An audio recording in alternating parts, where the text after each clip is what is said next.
And joining us now as we get a bit of an update, taking a look at the spring wheat crop across the northern plains, we have with us Dan Melaas, Technical Services Representative with BASF, based in North Dakota.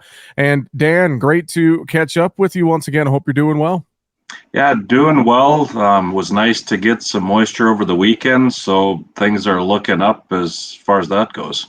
Yeah, let's touch on that just a little bit. I know we've seen spring wheat condition ratings come down a bit here last week. We'll wait and see what they look like here this afternoon. But overall, what are you hearing? What's your assessment of that spring wheat crop here across the northern plains, especially across North Dakota here, as we're looking to wrap up the month of June, Dan?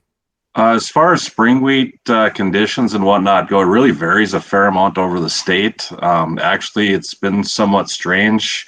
The west has had more moisture than the east, and a lot of that early crop, that stuff that was 8-10 inches tall and starting to head out, probably not in the greatest conditions, but some of those later crop with this moisture now and the cooler conditions we're having here this week in the 70s will certainly help that out.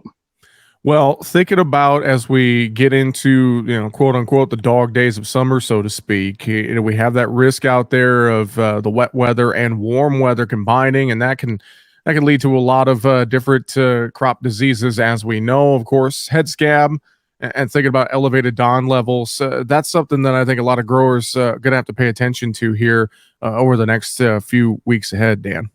Yes, I would say, especially over with the moisture that we've got this past weekend. Had we not had that, I probably would have told you not to worry too much in some of these dry areas. But now with the moisture, yes, we have the inoculum to head scab to set in, and that can really cause some problems in spring wheat yields when it comes to and then with the DON levels and quality at the end of the year. What are some things that growers, I know this is an issue we fight all the time, but what are some maybe updated recommendations? What are some things you would tell growers that they need to keep an eye on and really watch out for here when it comes to head scab? Well, really paying attention to, moisture levels within the crop canopy as we get closer to that heading time frame.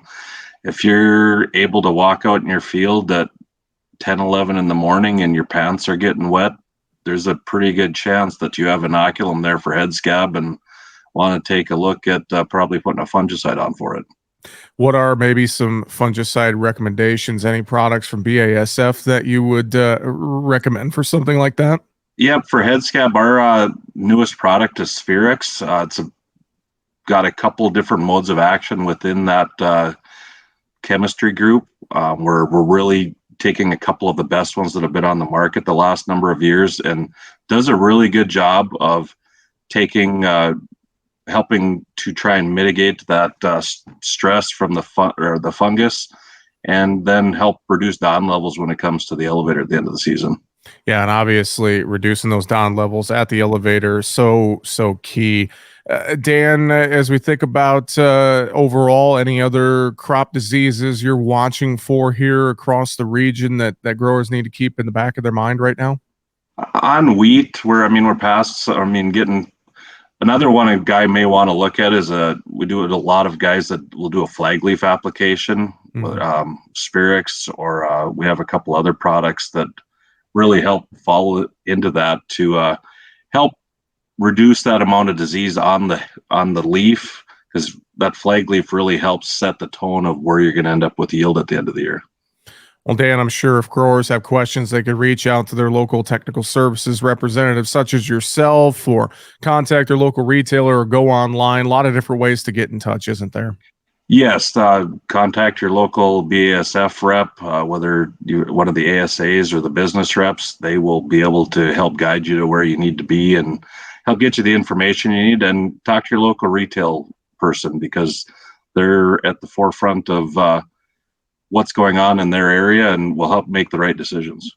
Fantastic. With that, Dan Melaas, Technical Services Representative with BASF. Thanks so much for joining us here today. We'll look forward to talking to you again soon. Yep. Thanks for the time.